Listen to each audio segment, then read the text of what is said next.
कभी पीएम मोदी ने देवेगौड़ा के लिए लगाई थी कुर्सी, अब मुश्किल में फंसे मोदी तो देवेगौड़ा ने दिया साथ।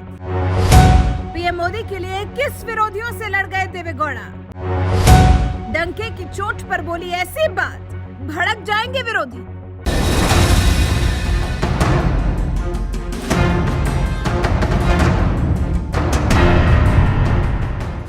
देश की संसद किसी एक पार्टी या सरकार की बपौती नहीं होती।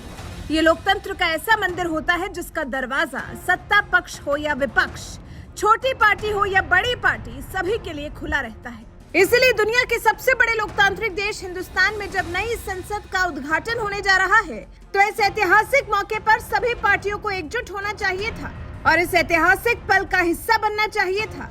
लेकिन दुर्भाग्य से देश की विपक्षी पार्टी अब संसद भवन के उद्घाटन पर भी राजनीति करने लगी है। राहुल गांधी, अखिलेश यादव, ममता बनर्जी, नीतीश कुमार, लालू यादव, केजरीवाल जैसे 20 नेताओं की पार्टियों ने उद्घाटन का ही बहिष्कार कर दिया है, क्योंकि संसद भवन का उद्घाटन देश के प्रधानमंत्री नरेंद्र मोदी करने जा रहे हैं। लेकिन सभी विपक्षी नेता एक जैसे नहीं होते। कुछ विपक्षी नेता HD देवेगौड़ा जैसे भी होते हैं, जिन्होंने इस मुश्किल वक्त में मोदी सरकार का साथ देने का ऐलान किया है।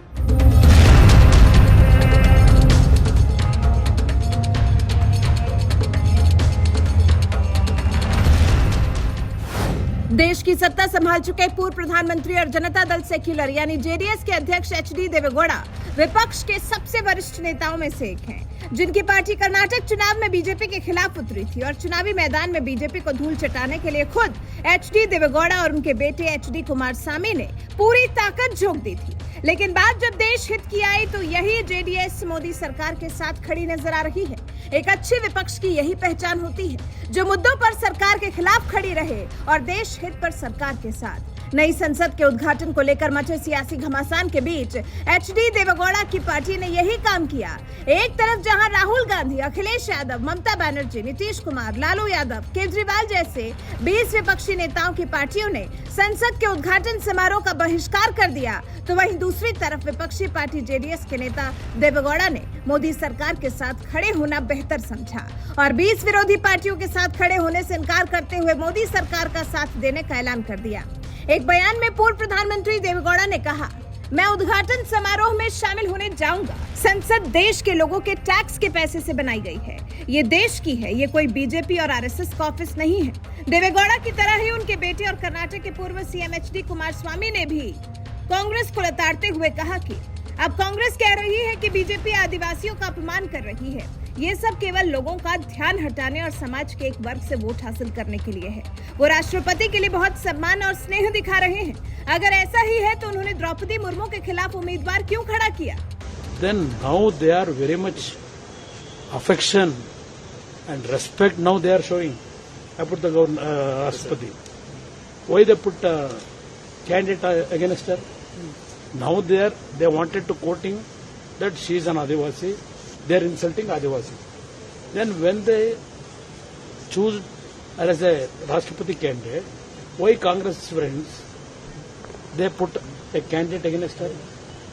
At that time they have not seen that she is representing Adivasis. These are politically they wanted to raise some issues. For that they are misusing this. Sir, Then one thing I wanted to ask them.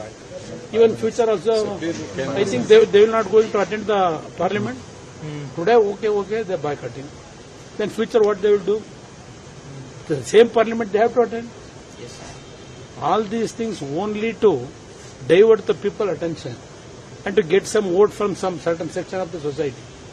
This thing is going on.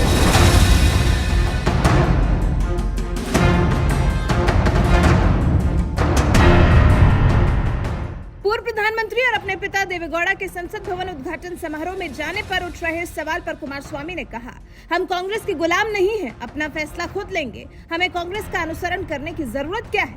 Decision to go to the inauguration of the parliament, sir? We are not slaves of Congress. On our own decision we will take. Why we have to follow Congress? What is necessary for us? जिस कांग्रेस ने कभी कुमारस्वामी को कर्नाटक का CM बनवाया था, आज उसी कांग्रेस को लताड़ते हुए कुमारस्वामी ने साफ तौर पर कह दिया कि हम कांग्रेस के गुलाम नहीं हैं। कुमारस्वामी ने इस एक बयान से साफ कर दिया कि उनकी पार्टी कांग्रेस समेत 21 विपक्षी पार्टियों के साथ संसद के उद्घाटन समारोह का बहिष्कार करने वालों के साथ खड़ी नहीं होगी।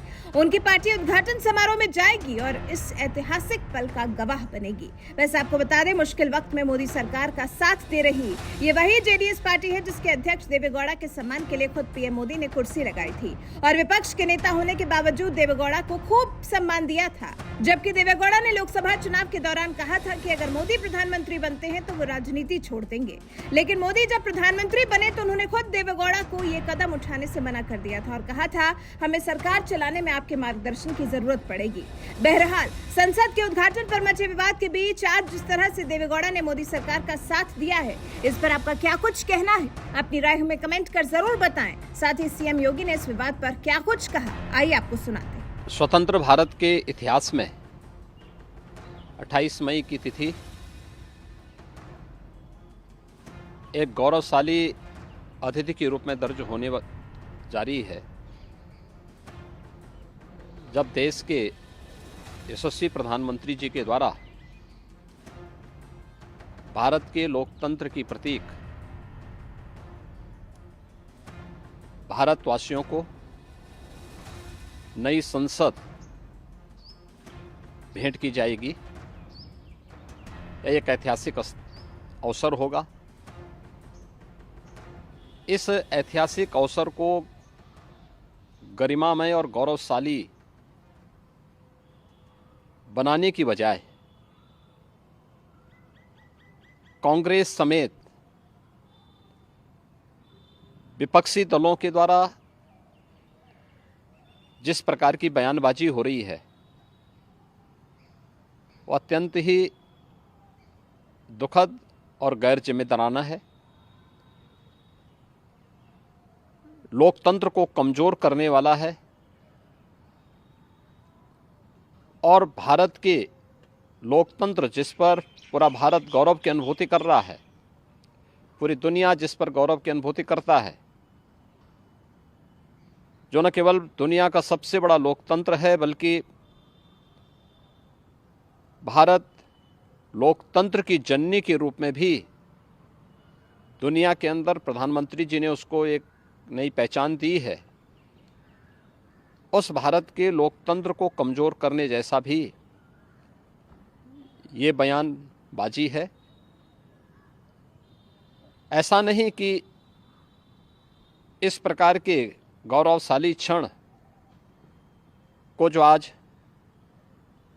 विपक्ष के बयानों से विवादित करने का कुत्सित प्रयास हो रहा है, मुझे लगता है कि यह देश इस प्रकार की बातों को किसी भी स्थिति में स्वीकार नहीं करेगा